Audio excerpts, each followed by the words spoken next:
Hello everybody and welcome back to Typical City. Manchester City 3, Young Boys 0. We are in to the Champions League knockout stages. Fully deserved, really. Fully deserved. A very emphatic performance in the first half. The second half a little bit lacklustre. I was a bit surprised to see us not really go for the jugular, annihilate them, make it 6-7 potentially, in particular with the fact that they went down to 10 men.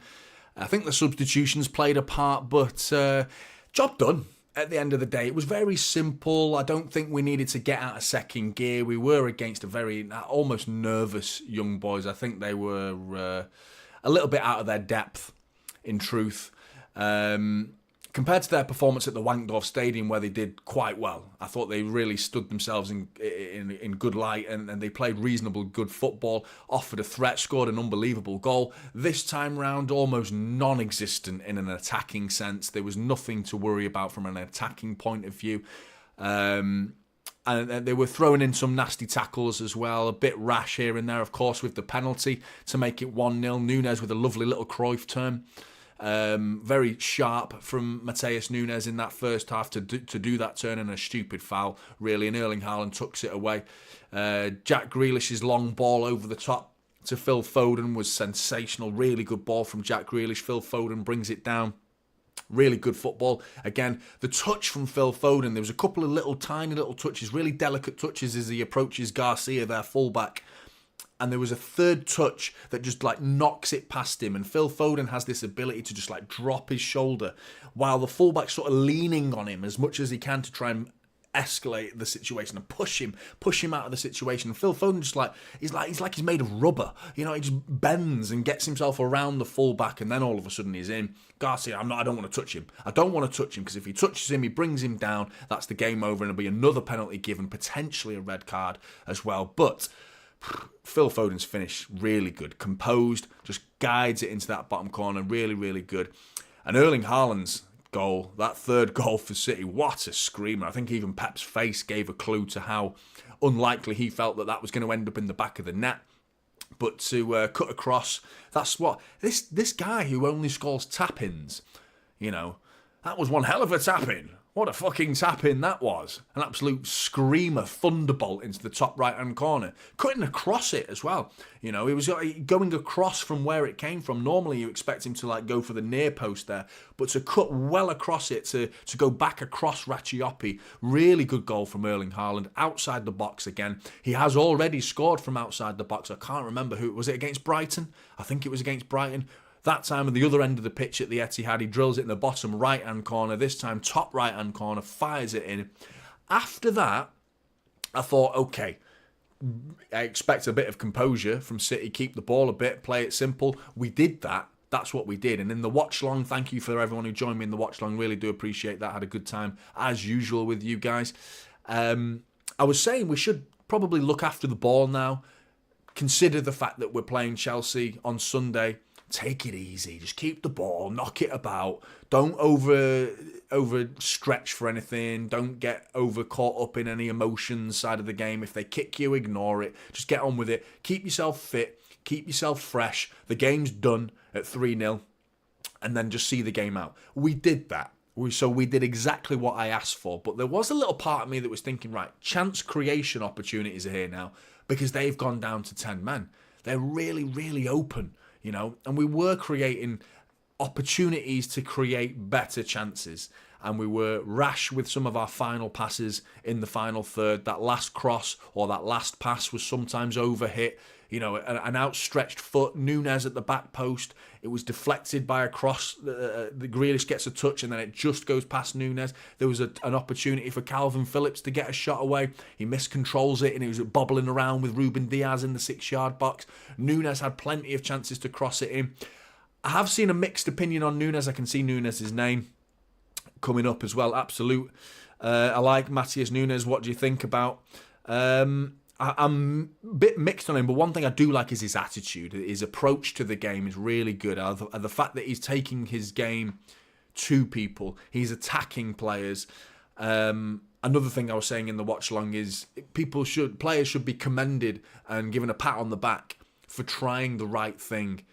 When you see Pep get annoyed with a player is when they try something that they've never been instructed to do that, like shooting from 30 yards and ballooning it into Rose Ed, when Pep will say, pass it, pass it, pass it. If they score, Pep will go, well done, what a screamer, well done, great goal. Who remembers the Vincent Kompany goal? Leicester at home. There's no way Pep will have instructed him to have a shot, but, those things happen, trying those audacious things. But when you try things that are the right things to do, giving it a simple pass. Sometimes you see Edison chip it to either Kyle Walker or to Gvardiol or Ake, whoever it may be that's in the fullback positions, and he'll overhit it. And it'll go out for a throw-in. But the first thing you'll see is Pep go like that. Well done, well done, well done. No, that's the right thing to do. Keep doing that, well done. And that's because he's trying the right thing, and those little mistakes can happen.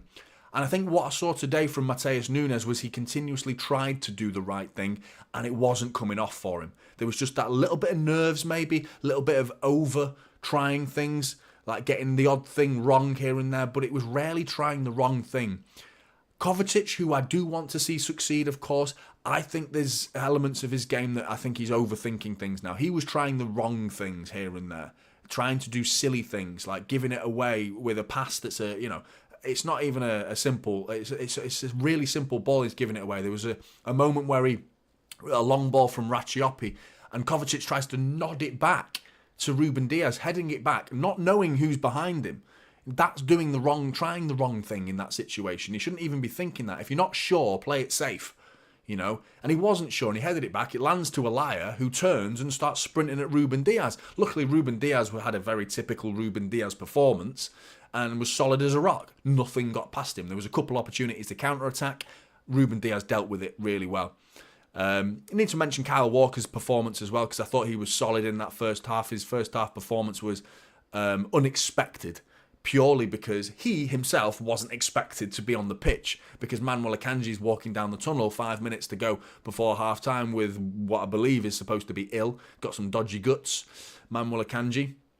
Hopefully he's okay for the Chelsea game and that can come off. But there's nothing worse at times as a football player when you in your head you're thinking, right, I'm not playing today. I'm going to be sat on the touchline. I'm going to get my nice big coat on, chill out, heated padded seats on the substitute bench, chill out, relax, no problem.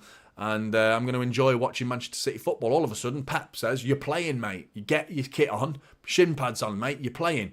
And all of a sudden it's like, oh shit, you got to switch on. You got to mentally switch gears, get yourself focused. And Kyle Walker did that. I mean, the opposition wasn't exactly the most testing opposition he'll ever come up against, but he did what Kyle Walker does best and defend when needed. There was a couple of opportunities for them to counter-attack and he nullified that. So I think that's an underrated situation for Kyle Walker. People don't recognise how difficult it can be to come on suddenly like that when you're not mentally there yet. You don't know if you're playing or not. But he showed that he's always ready to play. I thought Phil Foden was brilliant. Some of his footwork and his dribbling ability. He's starting to ask the question now, Phil Foden, as to what can't he do? What can't he do? Because he was winning the ball back. He was getting stuck in, winning good tackles. Dribbling ability, we all know his dribbling ability, and it's just that his vision's getting better as well. His passing ability, his range of passing is getting better as well. I thought it was a good performance. It's just that second half, you want to see more chances, more clear-cut chances, because we should have buried them, considering they went down to 10 men from Lauper's. Just watching it now, Nathan Ake got upended there, didn't he? Went through the back of Nathan Ake, which I believe is Lauper's second red card this week, which is pretty unbelievable. But good to see you guys in the chat. Lachelle Blue, don't know how to describe Nunes. Well, try, mate. What do you think? Slightly dull game, says Douglas, but the watch-along was still fun. Appreciate that, mate. Dean DeCock, what did you think of Bob's performance? Really good. I'm glad you've asked, mate, because I think he's a live wire. He beats his players really well, and I think there's a real proper talent in there. Not someone. I mean, Pep would never be charitable to youngsters. He's not that. At this level, we don't hand out appearances for players that don't deserve it. And Oscar Bob deserves appearance. I wanted to see him start tonight. I really do, and I wished he had started, and I think it would have been an ideal game for him to start in this game. Almost a risk to say Phil Foden should have started in this game, because Chelsea at the weekend, you don't want... Phil Foden's not perfect when it comes to an injury record. He does pick up the odd injury here and there, usually never too long, thankfully. But I would have started Oscar Bob, because as you've seen, the opposition we went up against, we have more than enough with whatever starting 11 we pick to beat them. So I would have rested them. I understand we hadn't qualified yet, and it was a case of getting the job done, and the risks paid off because no one's coming away injured. Obviously, Manuel Akanji is the only one, which I believe is an illness, so hopefully that's not going to last more than a day or two, and he'll be fit for Sunday against Chelsea. But a couple of risks. Starting Haaland was the biggest one, because everyone was expecting him to be rested, considering the fact that he picked up a little ankle injury against Bournemouth at the weekend.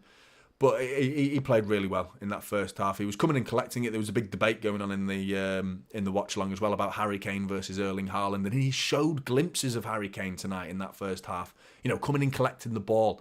There was a little 1-2 with Kovacic, where Haaland receives the ball and then he turns, brilliant, typical number 9 play, receives it, holds it, keeps the ball, turns, which is the hardest part of a number 9 role if you're someone on your back, turns, beats his play, and then nutmegs, I think it was Benito who he nutmegs and sends Kovacic through, and it was just a poor touch from Kovacic that could have seen Erling Haaland getting himself an assist.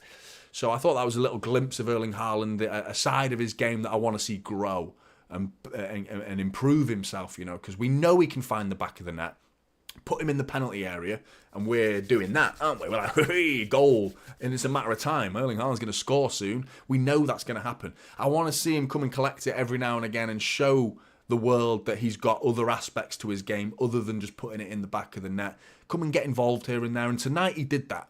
A couple of times he did some good bits of hold-up play as a number 9, so that's good to see. Again, you have to emphasise it's young boys, so you're not going up against elite-level opposition, but Champions League opposition is Champions League opposition, so I can't diminish young boys as an outfit entirely and completely destroy the image of young boys because, you know, they destroy their Swiss league. They've won 5 out of the last 6 Swiss leagues. They won their last league by about 20-odd points and finished with 52 goal difference ahead of Servette, who finished second with 5 goal difference. So they're a good team at certain levels, and, you know, we're just, you know, the levels there were a big gap today. There was a gulf in quality between the two teams, but still, they posed a threat, and they're a good team. So we shouldn't be too harsh on City for only beating Young Boys 3-0. It's a Champions League game, and we won 3-0 comfortably, which is our 28th game at the Etihad, for anyone who doesn't know.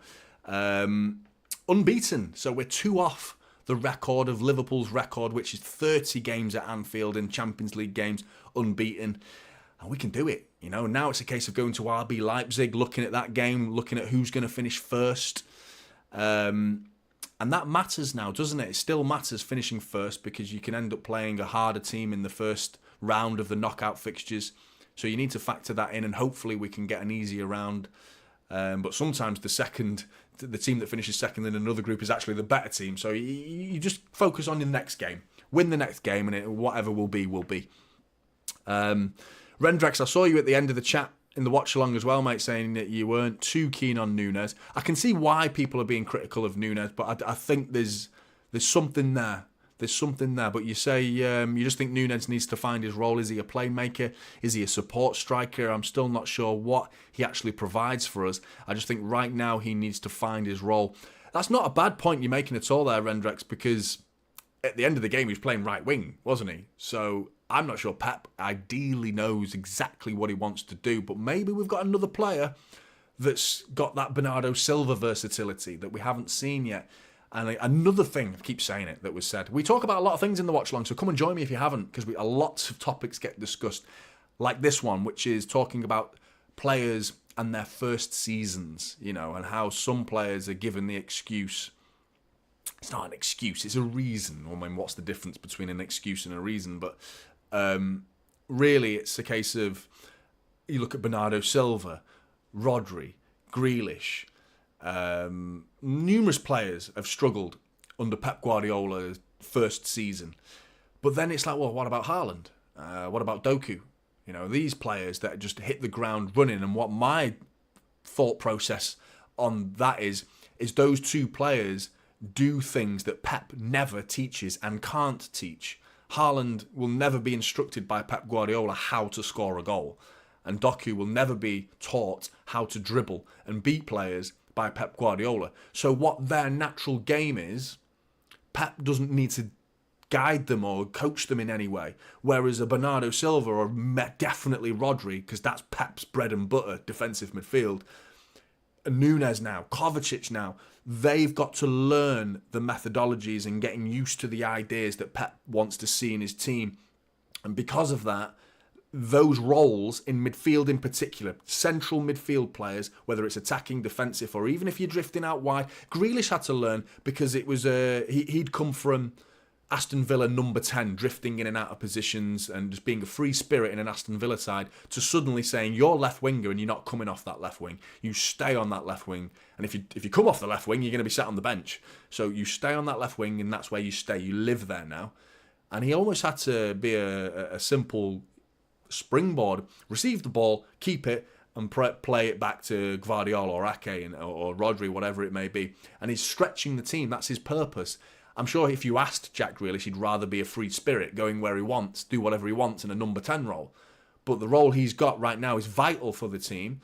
And, he's got a nice little treble to enjoy. So I wouldn't complain too much if I was Jack Grealish. And I'm sure he's not. I'm sure he's very happy at Manchester City. The point I'm making is that it takes time for certain roles, and Nunes and Kovacic in particular, those roles are going to take some time to get used to playing the Pep Guardiola way. I bet they've heard things come out of Pep Guardiola's mouth that blew their mind. Like they never thought about football in that way. They never looked at football in that light from Pep Guardiola's instructions. I guarantee you they're thinking that. Not only does that blow your mind, but it brings nerves with it. It's like, wow, this is the level we're talking about. Like Kovacic, I was at Chelsea, mate. And like, albeit like Chelsea are a good team, but this is another level now. What City are doing. Nunes, who's used to Wolves standard, now you've gone to Pep Guardiola, and it's like I never even thought about football like that. And that not only does it bring in knowledge, and if you absorb that knowledge and listen to Pep, you'll grow.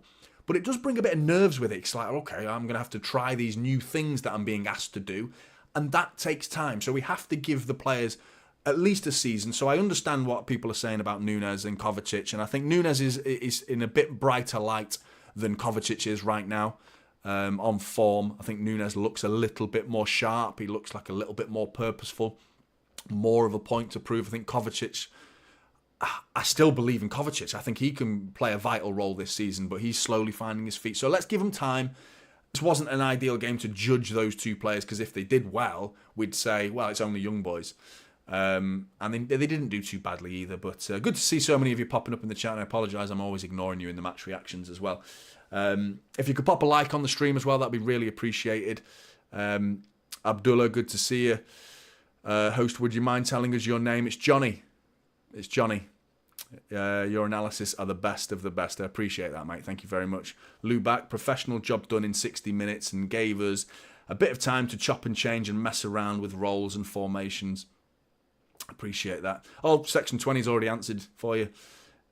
Jacob, what do you think about Liverpool at home in a couple of weeks? Oh, I hate it. I hate playing Liverpool. United and Liverpool are two worst games. Hate it, but I love it. You know what I mean? I hate it, but I love it. I love it at the same time. So join me for the watch-along as well. I will be doing a watch-along for that one as well. Timmy, I agree. Nunes is a runner. Breaks through from midfield. He will integrate into the mix. Give him time. And Jin says, Haaland first goal celebration was lit. Drogba's challenge. Mission accomplished. Brilliant. Drillemo Prod, Haaland should have done that celebration against Chelsea instead. Yeah, mate, that would have been good. That would have been good. But Chelsea at the weekend. Hopefully he can.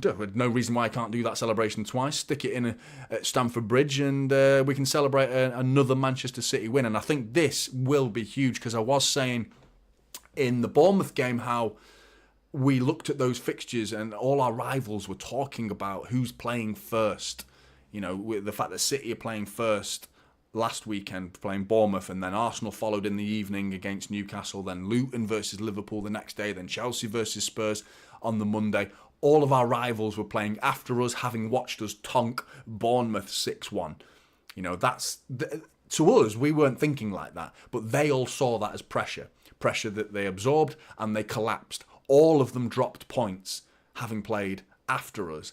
I don't think City will go to Stamford Bridge and feel the same pressure that they felt in the previous weekend, and we're the last team playing this weekend. So roles reverse next weekend. They all get to play first, take points and gain a lead over us, take us off that top spot and build the pressure going away to Stamford Bridge.